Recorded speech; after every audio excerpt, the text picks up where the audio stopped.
So we're here. We're good. Everything's good. Good morning. How are you? Very well, thank you. How are you doing? I'm excellent. Nice to meet you. And you? So where are you located? I'm currently in Spain, but split between the UK and Spain. So Okay. right now in Spain, Friday I'll be back in London. Okay. Excellent. Well, I'm in the middle of America. I'm in Kansas City. Very So nice. yeah. Very nice. Well, cool. Well, thanks for taking a minute out. I want to begin our conversation with surviving the pandemic. How did you get through the last 3.5 years and how did it change you? Wow. Yeah, we had some really interesting times in during the pandemic. It was kind of awful because my two eldest daughters. I've got two daughters and a son. So my two daughters both contracted Lyme disease. One slightly ahead of that, and another one much earlier. But the eldest that developed even more, and she ended up getting diagnosed with cancer right in the middle of the pandemic. So it was a terrible time for us. We ended up kind of moving out of the house we were in to get to one in London closer to the hospitals for the treatment and so on. Of course, treatment in hospitals wasn't fantastic. She's great now, so it's all worked out well. But no, it was a particularly challenging time. So yeah, I think like many people, discovering old hobbies and reverting to those to Yeah. kill time when you couldn't do the socializing with other people. But yeah, Wow. not great. That's heavy. So let's get to the brass tacks of what you do for a living. I'm going to put you in front of a bunch of third graders. It's career day, and one of them says, "Hey, what do you do for a living?" How do you answer them? We provide a payment solution that really challenges the status quo, which is typically people use debit and credit cards extensively to make payments, extensively and expensively, at least for the merchant. So the cost of processing those payments can be very, very high. And we provide a solution that's much, much more aggressive in terms of its price point, but also has advantages in terms of being instant settlement. So when you get paid via a credit card as a merchant, you're often kept waiting to receive that money in your bank account. With our payment system, the money is in your bank account within a couple of seconds, so it's near instant. And then there's enhanced security as well. So that's what we're involved with. Okay. How did this come about? That sounds genius. It was completely serendipitous. So we were running a fundraising platform for charity which started its life as a pet project. So 2016, I was involved in a telecoms business. It was a big year for the family. It was my 50th birthday that year. It was my 25th wedding anniversary, or our 25th wedding anniversary.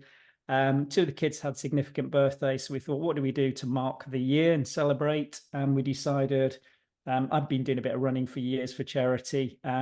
Let's go a stage further, and you know what? We'll build the fundraising platform to ensure the charity gets every penny from what we raise. Now, long story short, what happened was that we were kind of overtaken by the popularity of that in terms of the cost of processing those payments that I mentioned, because all of those payments were taking place, all the donations were via cards. We'd got a corporate sponsor to fund the fundraising platform to ensure the charity's got every penny. But increasingly, we were going back to that corporate sponsor and saying we just need more money to pay the payment processing. And we couldn't do anything else with the platform. It was literally every penny we got from the bank who was sponsoring the platform went to pay the cards. So we needed to find a solution to that problem. That coincided, going back to the pandemic, with the pandemic. So we had to pause that platform at the start of the pandemic, not only for the kind of personal family reasons, but also because that telecoms business was providing a free telephone conferencing service used extensively by the National Health Service in the UK. So, get to the point, when we paused the platform, I then made my first donation to another charity completely separate from what we were doing. It was via this system called open banking that we've now deployed. It was so fast, it was so simple, that I got onto the provider and said, look, how are you doing this? And they said, this is open banking. And we said, is it cheap? And they said, a lot cheaper than cards. So we said, right, well, we'll reopen the platform in a couple of months' time. We'll use open banking exclusively for processing all the donations. And then cut to, a couple of years later, we actually took that a stage further and said, what we're going to do with this solves the problem for our charities, but it also solves a problem for merchants, for anybody who's taking payment. So we sold the telecoms business. We moved all of the staff from that business into a payments business, and that's how we started doing what we're doing now. So Wow. That is serendipitous. So let's go back to the third grade. What did you want to be when you were a kid? What was your dream to grow up and become? Interestingly, musician. Okay. So yeah, so I started playing the drums when I was probably about 7 or 8, maybe a little older. Got slightly more serious in high school. But I had the disadvantage of being in the same year group when I joined our school band as probably the best drummer I know, like a really great drummer. So I ended up playing not second fiddle, but percussion. So I was the timpanist and the maraca shaker and the triangle and xylophone and vibraphone and pretty much anything else. And he got the joy of the kit. And I could never compete. There was no way I was going Yeah. to get close to him. Yeah. So what was your first concert experience? One of the first concerts you ever saw that blew you away? First concert that I actually went to in person was Elkie Brooks, which I remember to this day. And I was really impressed. What a great singer, what a great vocalist. Yeah. But moved on in terms, I think I went with my older brother to see that, so it wasn't necessarily my genre. But I probably listened to music across pretty much every genre, from jazz to punk. So I was a big punk fan when I was at university. Listened to a lot of jazz as a drummer, I guess you do. So my favorite drummers were all jazz drummers. Yeah. And the favorite drummer, any drummer, has to be Buddy Rich. So yeah. Oh yeah. Yeah. Buddy Rich is the one. He's the king. So who's been a hero for you in your life? You're obviously highly motivated. Who's been that person that's motivated you? I think a number of people, from musicians, definitely. I love the energy, enthusiasm, tenacity, all of those things it takes to be a great musician. So there are plenty of those along the way, again, across lots and lots of genres. I mentioned punk. I was a really big fan of The Damned. So from an entertainment point of view, those guys really knew how to throw a gig. Um, from a pure kind of, I often say the best gig I ever went to was The Damned. Probably the best concert I ever went to in terms of production and everything else was probably Prince, who I saw a number of times as well. And just, a bit like the stories you hear of James Brown, that a work he must have put into all of the musicians, the choreography, the whole thing, just, you felt his vibe across the whole lot. So for kind of attention to detail, again, ability, raw ability, and then being able to turn that into something that is just mind blowing for an audience, he's been a big inspiration in the music side for sure. In the business side, I won't be the first to say this, but I think Steve Jobs, for the same kind of reasons, to do what he's done in three completely different industries. It's hard to do it once, but to do it three times was quite mind blowing as well. So Steve Jobs is another big influence, I think, on any entrepreneur, has to be. So if you could meet one person alive on the planet right now and spend some time with them, who would it be? Oh, right now, that's a very big question. Do you know, I've not really thought about that. And they'd need to be alive at the moment. Obviously, I can't go back in time and say that's the We, person I need to we meet. can Let go me back in think. time. Absolutely. Oh, I can go back in time. It would be Yes. Prince for sure. Yeah. Yeah, I have a good Prince story here in Kansas City. We have this arena called Kemper Arena, and it's down by the river. And it was our marquee place in Kansas City for a long time. Well, he came in the 80s, and after his show, he went up to this kind of hallowed blues club called the Grand Emporium. And they closed the doors and said, Prince is here, and we have 150 tickets, whatever amount. And I heard people that were there and said it was one of the most amazing shows ever. So he's, Unbelievable. I've heard about those after parties. And again, that kind of just speaks to him, doesn't it? And that yeah. it's just that desire to keep playing music after the kinds of shows he put on to then go and do an after party for 4 or 5 hours. Wow. Yeah, Amazing. it is amazing. So, what's your motivation? What is your motivation every day to get up, to do the work that you do, to evolve and to be you? You're obviously helping people and you're taking care of your goals. What is that for you? That has to be, and it's an interesting one. People often say, "Wonderful." It's a big name to live up to. So that's the business name. That's the name of the fundraising platform. But it's also aspirational. From our point of view, when we started that, it was because we saw people doing wonderful things. So I registered the domain name back in 1998, and it sat there. We'd had a couple of false starts with a couple of projects with it. But really the inspiration came from seeing these people who are either doing fundraising, crazy fundraising events like running marathons, triathlons, jumping out of aeroplanes, doing all these amazing things for charity. Then you've got the donors who are often giving money they can't afford. And there's lots of evidence to back that up, that the people who give most generally are There's generally this kind of inverse relationship between the ability and propensity to give. So again, really inspiring that people will do that. And then you've got the volunteers in the third sector as well, giving up time all day long to help people who need support. So they became really the key inspiration, the motivation for Wonderful, the fundraising platform.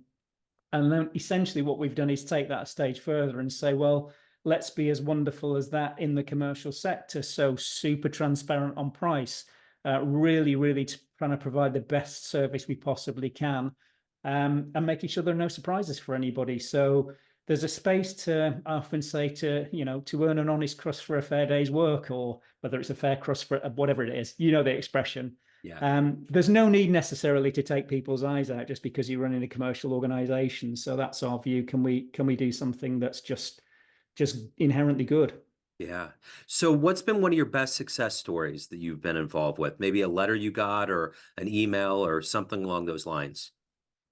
I think there are a number over the years, but one of them that always surprised me was probably we've sold a number of businesses along the way, and one was getting a letter of intent for the sale of a business that we didn't really plan to sell, and we were courted for some time by this potential acquirer, and we just kept ignoring it, and then realized they were quite serious, and we got the letter of intent, I think, on the 18th of December, and the deal was done and money in the bank from the sale on the 13th of February. And I think from a kind of, being in a position to make that happen in a few weeks by having all the ducks in a row was quite good, and we were proud of being able to do that. But it was also just that sense of surprise that you can operate that fast if you've made the business efficient and put it in that place to be acquired. Yeah. Yeah. So let me ask you this, if you had a dream tonight, you ran into a young version of you, a 20-year-old version, and based on the life you've led, the wisdom you've gained, if you could give that young version a piece of advice, what advice would you impart on that young version of you? Stick to the knitting. By which I mean there's often a tendency to take a business and think, well, probably 6 or 7 things we can add here. They're not quite in the same vein as to what we're doing, but maybe we can make those work. And there's a couple of experiences I've had along the way where we've tried to do that and it's not worked. So, kind of don't waste your time doing things that either you're not good at, or I often say failure isn't failure. Failure is just lessons learned. I think that's a really important point. But it's I think making sure that if you learn those lessons, you don't repeat the same failure a second time. So and people do. I'm as guilty, and everyone will do the same thing of going back and just thinking, well, maybe it didn't work last time, but I'll try it again. If it's Yeah. exactly the same thing, then it probably won't, unless there's been a significant change in the market or something like that. So a concrete example of that, all of the businesses I've been involved in, which have worked for me, and everyone's different, but they've all been around digital products. So it's been about selling zeros and ones, effectively, services, whether that's an online company formation or a domain name registration or telephony. The one time we ventured into physical product, we launched a Christmas hamper service selling vegan products. And actually, it was another one that was kind of a bit of a victim of its own success. It was in the fairly early days of the internet, so it was easy to find. It was very targeted. People found it, ordered in bigger numbers than were anticipated, and we ended up with that kind of fulfillment issue. And I remember packing hampers on the 23rd of December for delivery on the 24th, up to about 11 o'clock, with the couriers turning up the next day. I remember driving God knows how many miles across the country trying to find things that we couldn't source, and it was just a nightmare. So for me, physical product I've avoided ever since, and that was one lesson I did learn. Wow. So let me ask you this, of all the things that you've done, overcome, and evolved into, what are you the proudest of? Without a doubt, it's wonderful from a commercial point of view. I think it's been really, really great. I'm proud of the fact that we've been able to sit in the middle of that virtuous circle of donors, fundraisers, and charities, and provide a service completely free of charge for them. Make sure they get every penny, and now make sure they get every penny instantly. That's really great. And actually, from a family point of view, I think every member of my immediate family at one time or another has been involved in that business. My proudest moment in recent months is my eldest daughter, who started out writing some content for the website when we first launched Wonderful, which coincidentally was formed as a business on her birthday. She's now been promoted to head of operations as of the beginning of January. And that was a hugely proud moment for me. Yeah. So everyone out there has a perception of you, family, friends, clients, colleagues, but you run the show. What's your perception of you? Who do you think you are? I would hope, I would hope people think I'm tough but fair. I think people say I'd suffer fools badly, and that's probably true. So, but I'd like to give everyone a fair crack at the whip and a chance at doing things. But I think I think it's tough but fair. Wanting to get things done, I'm keen that we have very high standards in the business operation, that everyone involved in the business meets those standards, or at the very least aspires to do that, and then with some training and some support can do so. So I would hope that's a sense of how people find me. I would like to think people think I'm authentic, in terms of being very straight with the messaging, and then hopefully delivering on that. When we say it's a penny a transaction, it's a penny a transaction. We're not going to suddenly, introduce some hidden fees or whatever it might be. So Yeah. Yeah. That's wonderful. What a wonderful business model. If anyone wants to reach out to you, learn more about it, anything about your world, where can they go? in the UK, which is principally where we're operating right now, hopefully we'll be expanding into other territories in the future. But right now it's wonderful.co.uk. It's a very simple domain name, easy for people to find. Yeah. Excellent. This has been wonderful. Thank you, sir. Thank you for your time. Have a great 2024. I appreciate it. Thanks ever so much, Joe. Pleasure to talk to you. Great talking to you. Take care. Take care.